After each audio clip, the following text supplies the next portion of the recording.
Once upon a time, a girl named Cinderella lived with her stepmother and two stepsisters.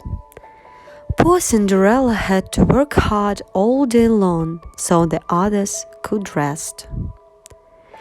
It was she who had to wake up each morning when it was still dark and cold to start the fire. It was she who cooked the meals. It was she who kept the fire going. The poor girl couldn't stay clean from all the ashes and cinders by the fire. "What a mess!" her two stepsisters laughed, and that is why they called her Cinderella. One day, big news came to town. The king and the queen were going to have a ball. It was time for the prince to find a bride. All the young ladies in the land were invited to come. They were wild with joy. They would wear their most beautiful gown and fix their hair extra nice. Maybe the prince would like them.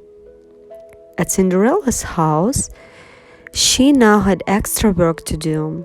She had to make two brand new grows for her stepsisters.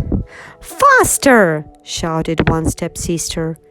"You call that a dress?" screamed the other. "Oh dear," said Cinderella. "When can I?" The stepmother marched into the room. "When can you what?" "Well," said the girl, "when will I have time to make my own dress for the ball?" "You?" yelled the stepmother. "Who said you were going to the ball?" "What a laugh!" said one stepsister. "Such a mess!" They pointed at Cinderella. All of them laughed. Cinderella said to herself, "When they look at me, maybe they see a mess, but I'm not that way. And if I could, I would go to the ball." Soon the time came for the stepmother and stepsisters to leave for the big party. Their fine carriage came to the door. The stepmother and stepsisters hopped inside. And they were off. "Goodbye," called Cinderella. "Have a good time." But her stepmother and stepsister didn't return around to see her. "Ah, me," said Cinderella sadly. The carriage rode down the street. She said alone, "I wish I could go to the ball too." Then, poof! All of a sudden, in front of her was a fairy. "You called?" said the fairy. "Did I?" said Cinderella. "Who are you?" "Why, your fairy godmother, of course. I know your wish, and I have come to grant it." "But," said Cinderella, "my wish is impossible." "Excuse me," said the fairy godmother in a huff. "Did I not just show up off the thin air?" "Yes, you did," said Cinderella. "Then let me be the one who say that is possible or not." "Well, I think you don't know. I want to go to the ball too." She looked down at her dirty clothes, but look at me. "You do look a bit of a mess, child," said the fairy godmother. "Even if I had something nice to wear," said the girl, "I would have no way to get there." "Dear me, all of that is possible," said the fairy. With that she tapped her wand on Cinderella's hand. At once, Cinderella was all clean. She was dressed in a beautiful blue gown. Her hair was set up high on her head inside a golden band. "This is wonderful," said Cinderella. "Who said it was done?" said the fairy godmother. She tapped her wand again. At once a beautiful carriage came to be, with a driver and 4 white horses. "Am I dreaming?" said Cinderella, looking around her. "It is as real can be," said the fairy godmother. "But there is one thing you must know." "What is that?" "All of this lasts only to midnight. Tonight, at the stroke of midnight, it will all be over. Everything will go back to how it was before." Then I must be sure to leave the ball before midnight," said Cinderella. "Good idea," said the fairy godmother. She stepped back. "My work is done." And with that, the fairy godmother was gone. Cinderella looked around her. Did that even happen? But there she stood in a fine gown and with a golden band in her hair, and there were her driver and 4 horses before her waiting. "Coming!" called the driver. She stepped into the carriage and they were off. Over the ball, the prince didn't know what to think. "Why do you have that sad look on your face?" the queen said to her son. "Look around you. You couldn't ask for finer manners than this." "I know, mother," said the prince. Yet he knew something was wrong. He had met many of the young women. Yet after she said hello one by one, he could find nothing more to say. "Look," someone pointed to the front door. "Who is that?" All heads turned. Who was the lovely maiden stepping down the stairs? She held her head tall and looked as if she belonged, but no one knew her. "There is something about her," said the prince to himself.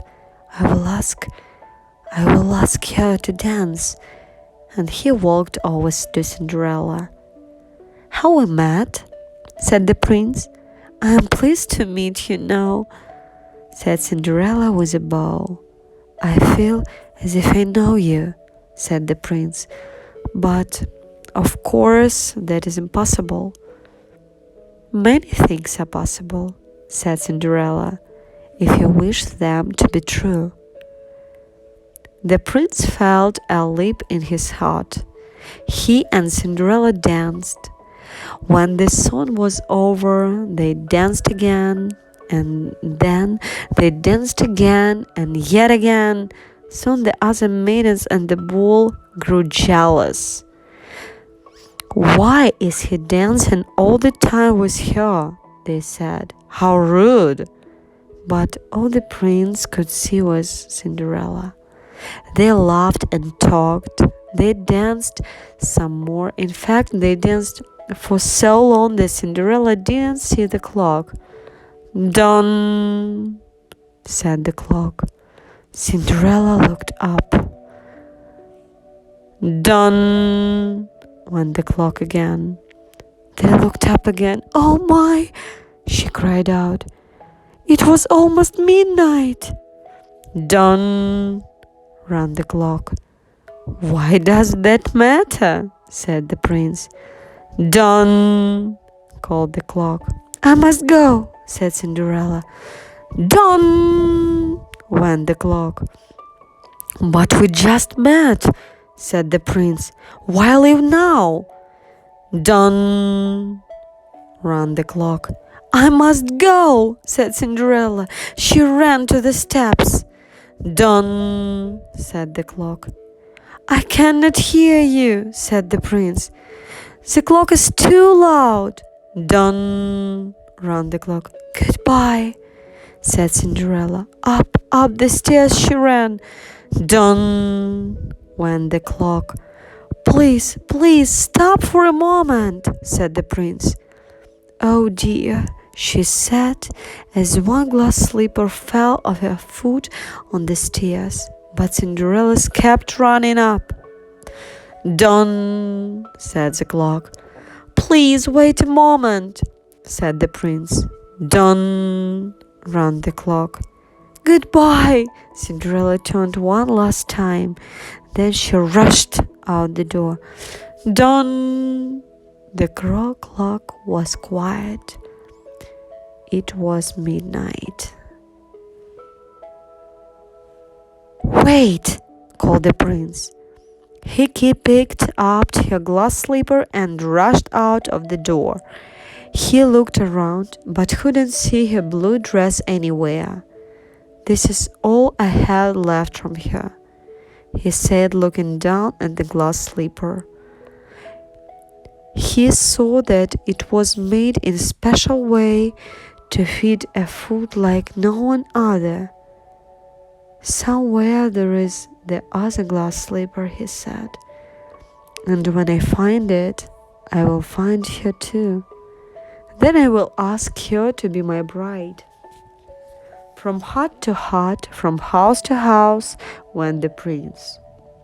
One young woman after another trying to fit her foot inside the glass slipper, but none could fit, and so the prince moved on. At last the prince came to Cinderella's house. "He's coming!" called one stepsister, and she looked out of the window. "At the door!" screamed the other stepsister. Quick! yelled the stepmother. "Get ready! One of you must be the one who fit your foot in the slipper, no matter what." The prince knocked. The stepmother flapped over the floor. "Come in," she said. "I have two lovely daughters for you to see." The first stepmother tried to place her foot in the glass slipper. She tried hard, but it just wouldn't fit.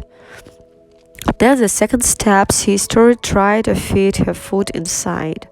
She tried and tried with all her mind too, but no dice. "Are there no other young women in the house?" said the prince. "None," said the stepmother. "Then I must go." "Maybe there is one more," said Cinderella, stepping into the room. "I thought you said there were no other young women there," said the prince. "None who matter," said the stepmother in a hiss. "Come here," said the prince. Cinderella stepped up to him.